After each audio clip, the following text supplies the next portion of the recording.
Segundo o pesquisador Felipe Melo, do Departamento de Botânica da UFPE, a região Nordeste é responsável por 86% da produção de energia eólica do Brasil, com destaque para a Caatinga, que abriga 78% de todas as turbinas instaladas no país. É uma situação preocupante, porque esse é o bioma nacional mais vulnerável, alerta.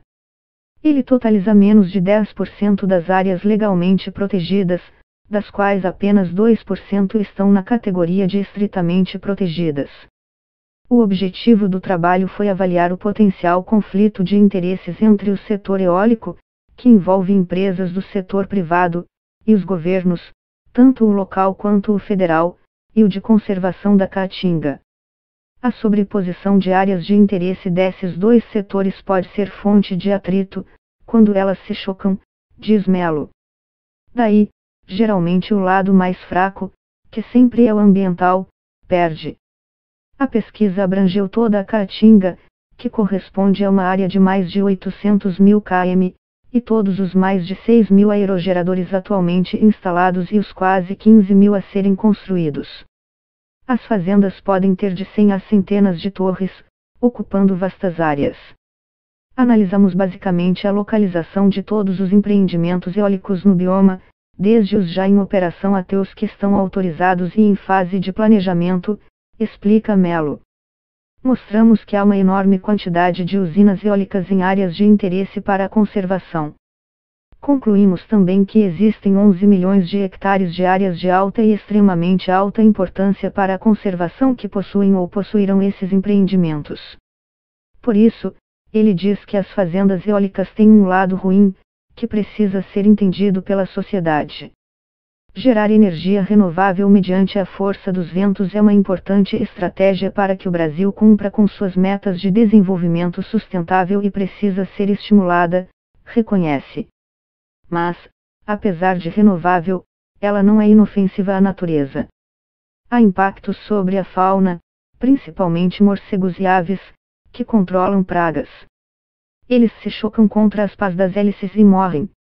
Além disso, há os impactos sobre ecossistemas sensíveis, como áreas montanhosas e dunas litorâneas, que são importantes e precisam ser mais bem avaliados, diz Melo. A construção de linhas de transmissão e estradas para o estabelecimento dessas fazendas igualmente causam danos consideráveis, pois destroem vegetação nativa e facilitam o acesso de pessoas a regiões, o que antes não ocorria. A perspectiva é que esse setor ganhe importância econômica e política no Nordeste, atuando nos estados para conseguir incentivos para sua instalação, o que faz parte do jogo, e, eventualmente, derrubando condicionantes ambientais para seus estabelecimentos, alerta Melo. Ele chama a atenção ainda para a possível ocorrência de conflitos. O pesquisador cita o que ocorreu no Boqueirão da Onça, na Bahia, uma região que aguardou mais de 10 anos para que fosse criado ali, numa das porções mais importantes de Caatinga, um parque nacional. No final, o projeto teve seu desenho totalmente alterado, ficando de fora da área de proteção justamente aquelas de interesse das empresas eólicas e de mineração. A Ponta Tubarão, no Rio Grande do Norte, é outro exemplo de impacto causado pela exploração da energia dos ventos. O problema no local foi que, após o estabelecimento dos parques eólicos, houve conflitos sérios com moradores, por causa de mudanças no acesso à praia e da poluição visual causada pelas torres em uma zona turística, o que prejudicou essa atividade. Além disso, em Pernambuco, Melo diz que houve retrocessos ambientais, que atribui à atuação política das empresas eólicas. O Estado praticamente extinguiu a proteção de áreas de altitude, com a justificativa explícita de favorecer a implantação de empreendimentos privados para a geração de energia a partir do vento, diz. A Constituição Estadual foi alterada. Antes, ela protegia locais acima de 700 metros de altitude, limite que foi aumentado para metros. Ora, o Estado deve ter uma área equivalente a 2 campos de futebol acima dessa altitude. Tudo o que está abaixo disso não está protegido. Melo também critica o empresariado brasileiro, que tem pouca tradição de contribuir com agendas ambientais. Para ele, O caso das eólicas é uma grande oportunidade para virar esse jogo. Imagine se, em vez de gerar conflitos de interesse, o estabelecimento dessas usinas fosse um aliado na criação e implementação de áreas naturais protegidas, diz. Precisamos pensar que esses locais de interesse para a conservação também geram energia para todo o Brasil, e, portanto, prestam um duplo serviço e precisam de maior proteção e gestão responsável. Esse é o futuro que gostaria de ver entre Caatinga e empresas, mas precisamos mudar o paradigma vigente, no qual a proteção a esse bioma tem sido atacada para facilitar a entrada das geradoras de eletricidade a partir dos ventos. A geógrafa Adriane Goraieb, da Universidade Federal do Ceará, UFC, integrante do Observatório da Energia Eólica, rede de pesquisadores de universidades públicas de 5 estados brasileiros, pensa de maneira semelhante. A energia eólica não é livre de impactos e, se quisermos avançar na geração dela no país, teremos que pensar em uma melhor forma de planejamento relacionado à implantação de parques eólicos e à gestão dos benefícios sociais oriundos dessa indústria, diz.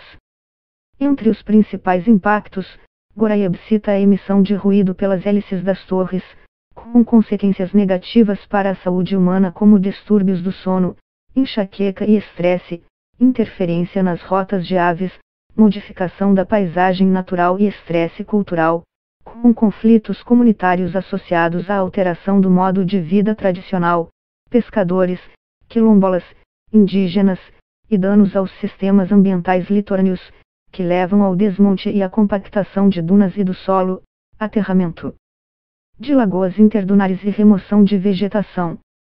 Ela reconhece, no entanto, que a energia eólica é uma energia limpa, pois não emite gases que causam o efeito estufa. Além disso, o Brasil precisa diversificar sua matriz energética, diz. Acreditamos que a eólica é uma boa solução de geração de eletricidade, especialmente quando pensamos nas consequências das mudanças climáticas e da matriz energética voltada à queima de combustível fóssil. Mas ela deve ser planejada e implementada de modo responsável e com justiça socioambiental. Para o pesquisador Luiz César Marques, da Universidade Estadual de Campinas, Unicamp, toda forma de produção de energia em grande escala causa impactos nos ecossistemas e, em última instância, no planeta, de modo geral. Obviamente, esse impacto será tanto maior quanto maior for o volume da energia produzida e consumida, diz. A raiz do problema está na escala em que se dá o consumo de energia dos 10% ou 20% mais ricos das sociedades contemporâneas. Essa minoria é a grande responsável pelos impactos sobre o clima, a perda de biodiversidade e a produção descontrolada de resíduos. Segundo ele, estudos demonstram já há alguns anos que o consumo dos 10% mais ricos é responsável por 50% das emissões de dióxido de carbono lançados na atmosfera, ao passo que o consumo dos 50% mais pobres responde por apenas 10% delas. Portanto, os verdadeiros impactos decorrem do consumo extravagante de energia dessa minoria, diz.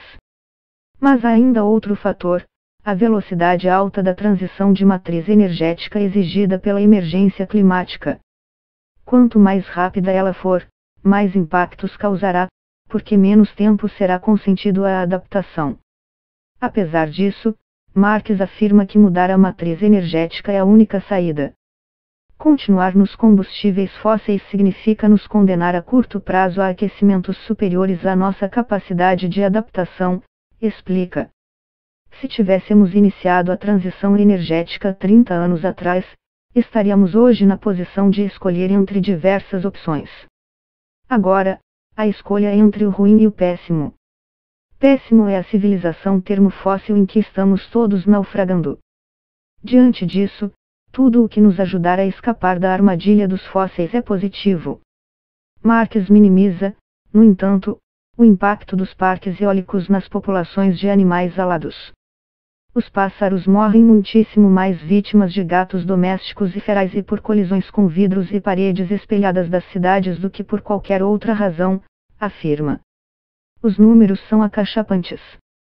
Nos Estados Unidos e no Canadá, por exemplo, Houve diminuição de 29% das populações de pássaros desde 1970. Quase 4 bilhões de aves a menos desde então, e isso não tem a ver com paz de usinas eólicas. Eubia Ganon, presidente da Associação Brasileira de Energia Eólica, ABE Eólica, entidade que congrega e representa a indústria de energia eólica no país, com mais de 100 associados, não nega os impactos do setor.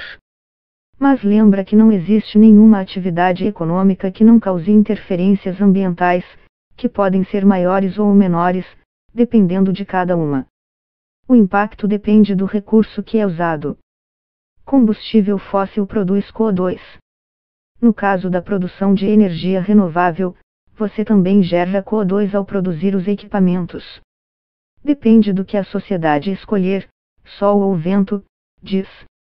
Ganon afirma, no entanto, que a energia eólica é uma das que causam menos danos ambientais.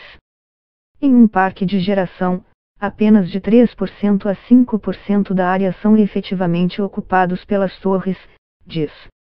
Além disso, ela não prejudica outras atividades econômicas, como a criação de gado ou plantações, que podem coexistir com as turbinas. Ou seja, ela é a única forma de produção de eletricidade que pode ser complementar a outras atividades. Hoje, há em operação no Brasil aerogeradores, instalados em 608 parques eólicos, que têm capacidade instalada de 15,1 GW e geram 200 mil postos de trabalho. Segundo Ganon, o país teve a vantagem de começar a usar a energia eólica com tecnologias mais avançadas, como torres mais altas, que interferem menos na migração de pássaros, por exemplo. Também tem legislação rigorosa, com resoluções do Conselho Nacional do Meio Ambiente, CONAMA, e diretrizes dos estados, para o licenciamento de projetos de geração de energia eólica. Independentemente disso, o investidor não quer mais fazer parque eólico em área de proteção e em dunas, porque ele aprendeu que o potencial do Brasil para a exploração da energia dos ventos é imenso, de 800 GW mais de 57 hidrelétricas de Itaipu, acrescenta. Não é necessário construir nesses locais.